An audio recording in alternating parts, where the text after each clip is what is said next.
I'm not going to talk a lot. I'll just briefly introduce the work that we're doing here, especially with the local communities in co-management of fisheries in New Ireland. So, are you seeing the slides? Yep, the first page. Ali, Yes. are you able to just go to the slides, like go to the next slide and everything? Oh, unfortunately, I You can't. can't? Yeah. Okay. But Okay. yeah. This thing is I can't Uh, I can't you can just With click the access. slides. Yeah, you can just click it there and it would go next.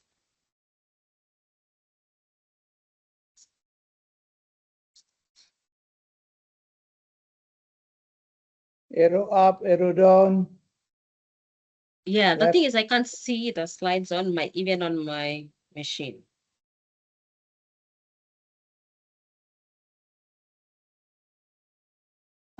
Wait one moment. We can share it, but I can't see it on my see. Maybe if you click next, you can see it on my you can. Presentations. Presentation, my presentation. Go on.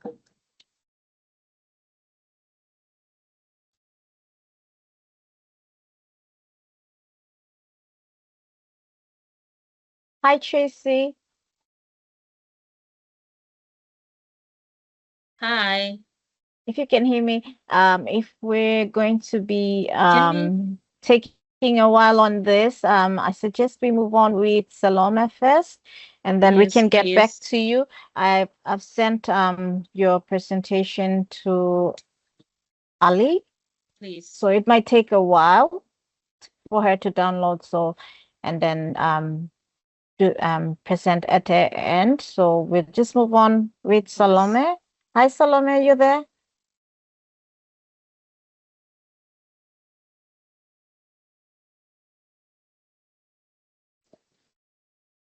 Hello, do you hear me? Hi. Yes.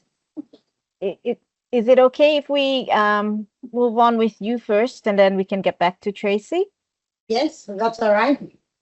Okay, then fine. I'll just briefly introduce you and then you can start with your presentation if that's fine. That's fine. Okay. Okay, thank you, Salome. So we have now here with us Salome Topo from the World Wildlife Fund. So Salome began working with the World Wildlife Fund in the Solomon Islands as a sustainable livelihood officer. In July 2017, Salome took on a new role as the field officer coordinator, so based at the World Wildlife Fund's Gizo field office in the Western Province.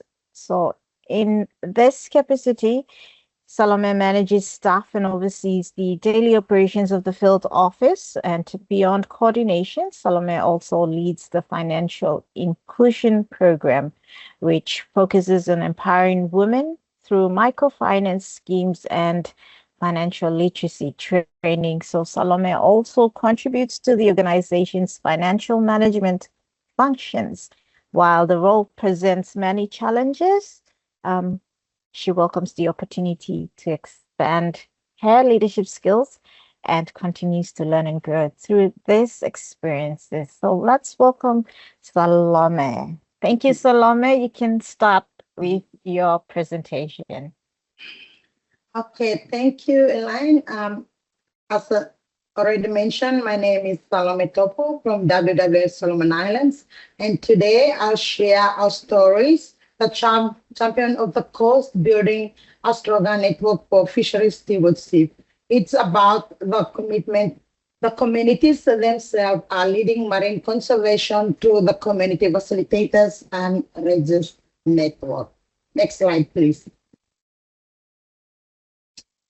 From my introduction, Solomon Islands is part of the Coral Triangle Initiative Program as well, and it's supporting over 120 million so people whose livelihood depends on healthy holdings. In the Solomon Islands, the sea is our identity. It provides food, culture, and income. WWF approach is simple. Conservation must begin with people. To support that, we established the community facilitators and rangers network, local men and women trained to manage marine resources, bridge traditional and scientific knowledge, and lead chains within their own communities. Next slide, please.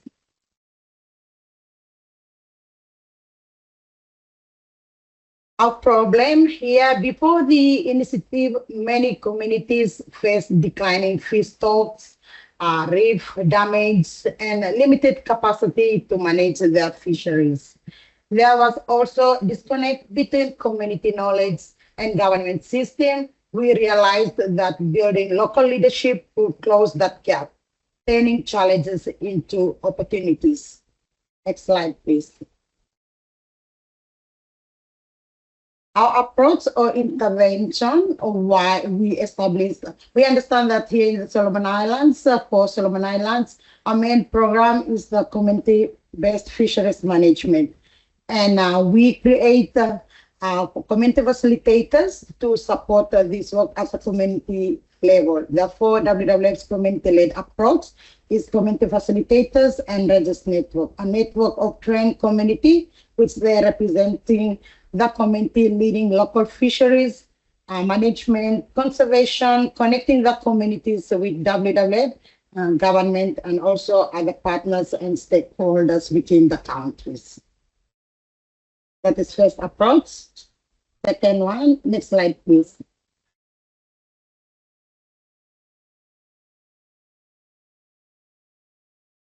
Next slide. Our second approach is a capacity building and mentoring. It is very important that we have to do training on the ground, mentoring in marine resources and management for the community facilitators. And also we provide governance training, leadership for both of them so that they can have that skills and also support the project that we have at the community level.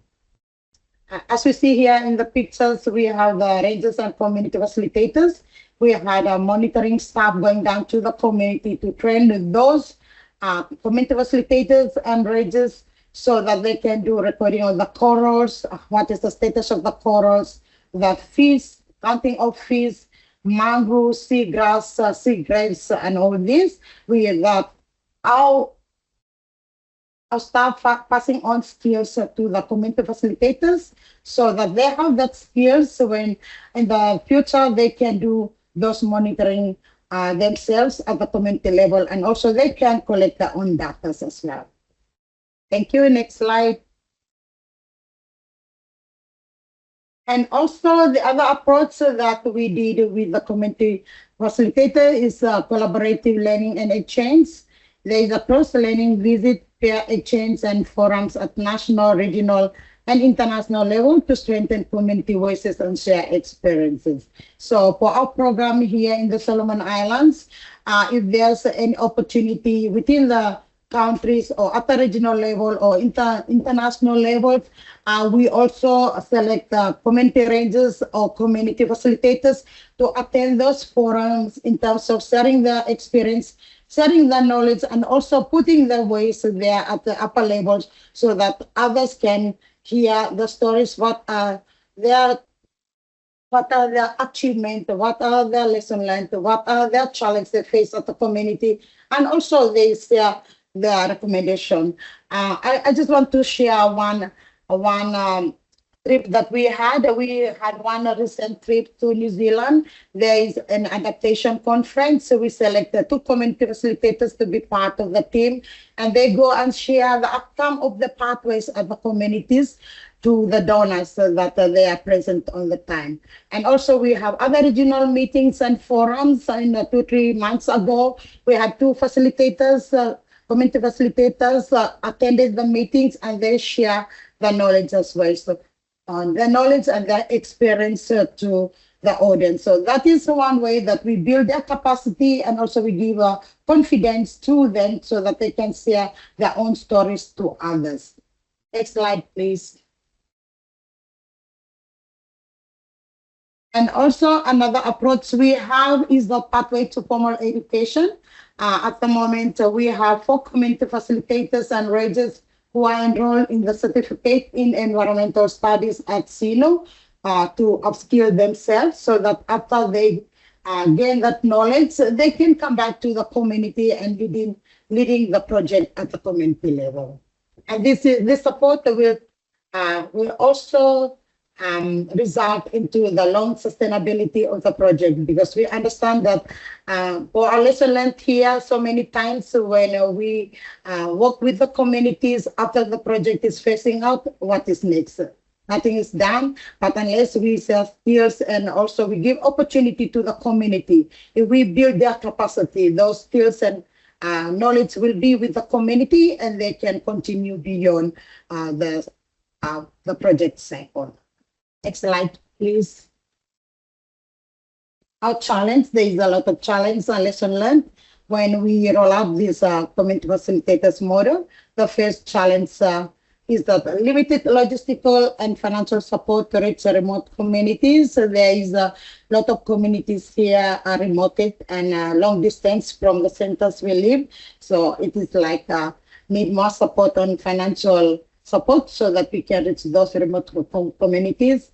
Balancing immediate livelihood needs with conservation priorities, maintaining long-term motivation amongst volunteer facilitators. It's another challenge. Lack of formal recognition or incentives for community roles. A lesson learned is when communities lead, conservation succeeds. So we believe that when community take front or take the ownership of the project, then conservation success. Investing in people ensures sustainability. Trends is become long-term stewardship beyond project timelines, as I already explained. When we invest into people, we believe that there will be sustainability of the project, because most of the people will gain knowledge and also they capacitate, and also they have trust themselves and feel the ownership when they gain more knowledge with our organization or when they attended STINO. And the other lesson learned is partnership matter, collaboration with government agency, academia, and NGOs enhance impact. So we believe that when we have other partners and we're working together, teamwork together on how we build the people at the community, if we together give them skills, they can be strong and support the project at the community level. And the last one for the lesson learned is recognizing and continuous learning, motivate local champion to stay engaged and inspire others. So this is very important. If we give more learnings or give more series of trainings in other issues or in other related areas, so can build the capacity of the local champions, they can continue to stay engaged, and also they can inspire others in terms of they can training others on the skills they gain from us. The last one, next slide. Conclusion, recommendation, and way forward. The first one is strengthen and expand the community facilitators or registered work through continuous training and mentoring. So one of our recommendations is that we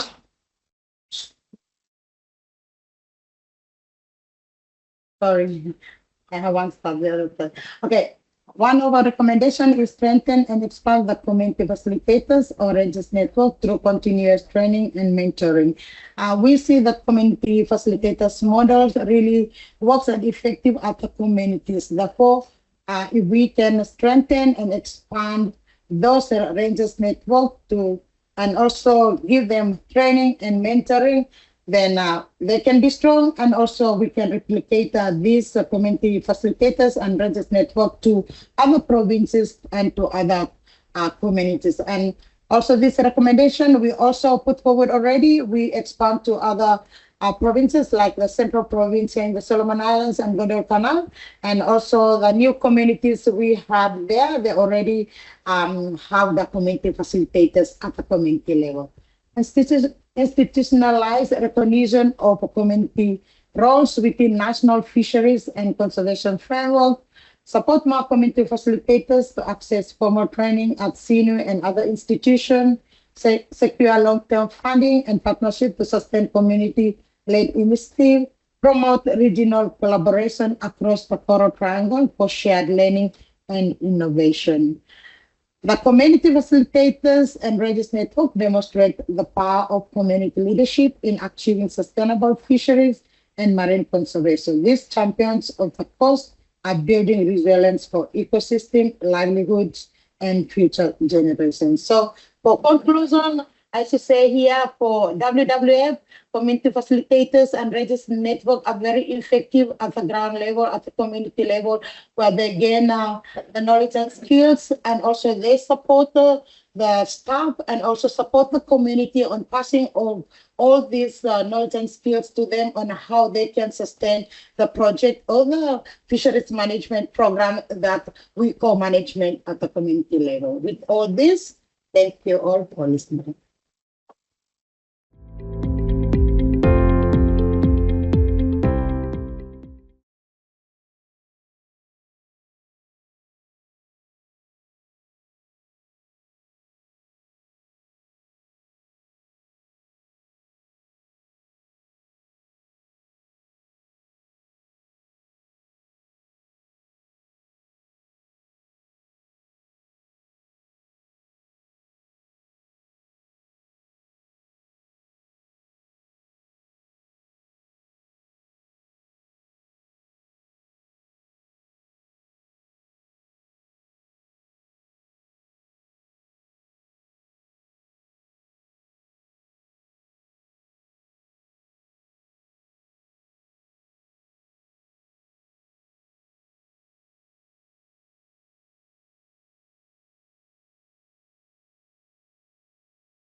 Thanks, Elaine.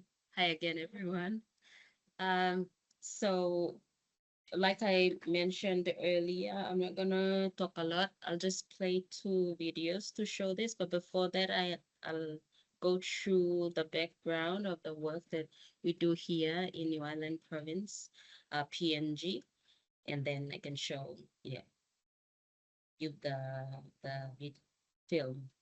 So Papua New Guinea is mostly culturally diverse and with about 800 plus languages.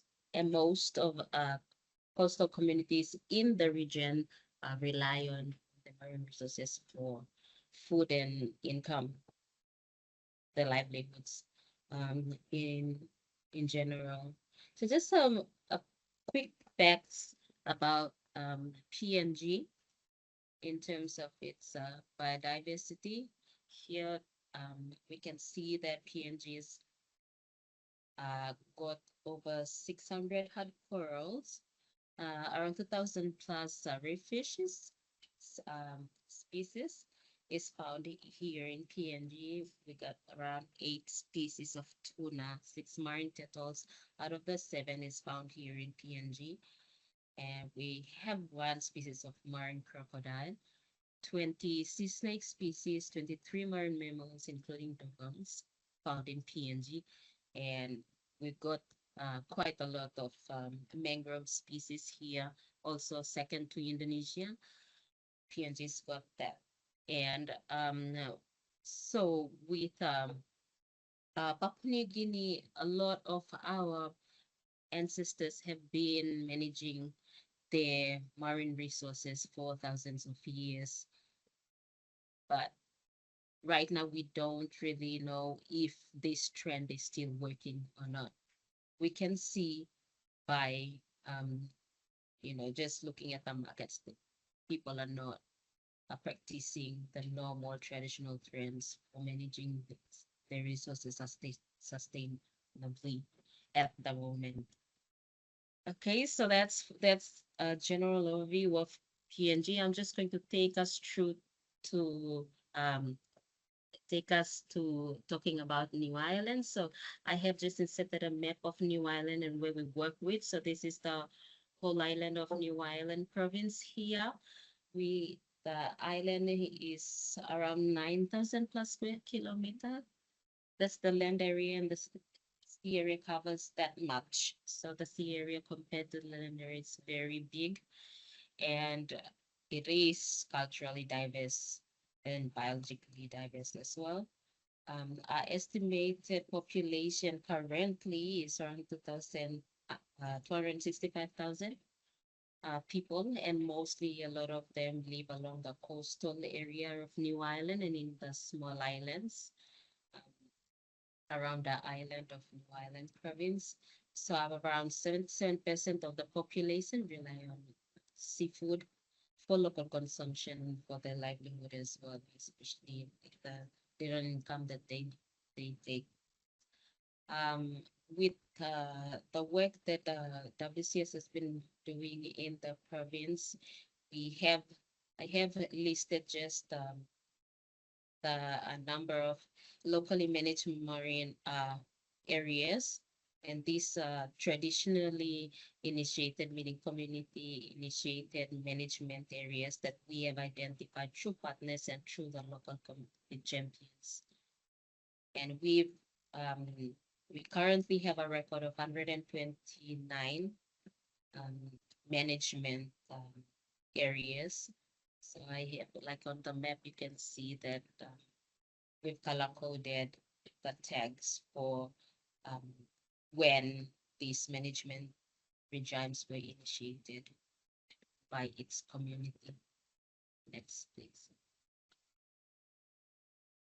So in New Ireland, like I said, I mentioned something about the population of the province. Our main problem at the moment, the problem, but the threats that are affecting these marine resources are firstly the population. So there's an increase in the number of people lately, and that's has exerted like an amount of pressure on the marine resources that's never been before. So a lot of people are now fishing for food and for income. Another threat or another problem for the marine resources here in New Ireland is habitat destruction and waste pollution. So a lot of, in order to easily catch fish, people tend to using destructive fishing methods. That is why they're causing a lot of destruction to the marine habitats. Not only that, but because of other developments also happening on land can cause destruction of marine habitats like logging or huge agricultural plantations, other inland developments. and stuff. That is also a cause of threat to the marine ecosystem. The other thing is better fishing methods. People are now utilizing advanced methods that can help them easily catch fish, but they're not catching fishes in bigger sizes. They're catching a lot in quantity, but the quality is less. So they're catching very tiny fish in huge numbers. The other big problem, not only in New Ireland, but this is like a global issue, is the change in climate and weather patterns, and that's due to global warming. And for New Ireland, especially, we've realized that market value is a very, very, very big problem in terms of fisheries when it comes to fisheries, because when people see that there's a there's a higher value for certain marine species, so especially fin fishes, then they tend to frequent the ocean to extract food out of, so they can come and sell and get a lot of money. So that's a threat to these resources as well. Next slide, please. So yeah, so in order to address these threats, in order to come up with some ways to minimizing the threats that's been presented, here's a short video I will show with everyone. It's a 6-minute video that shows the work that we've been doing with the local communities since 2017. So this is um, um, the approach that we've taken was firstly establishing a good relationship with partners on the ground. And partners, I mean the communities and the community leaders, local level government, institutions, community-based organizations, and local NGOs, as well as interested individuals and faith-based institutions. The other thing is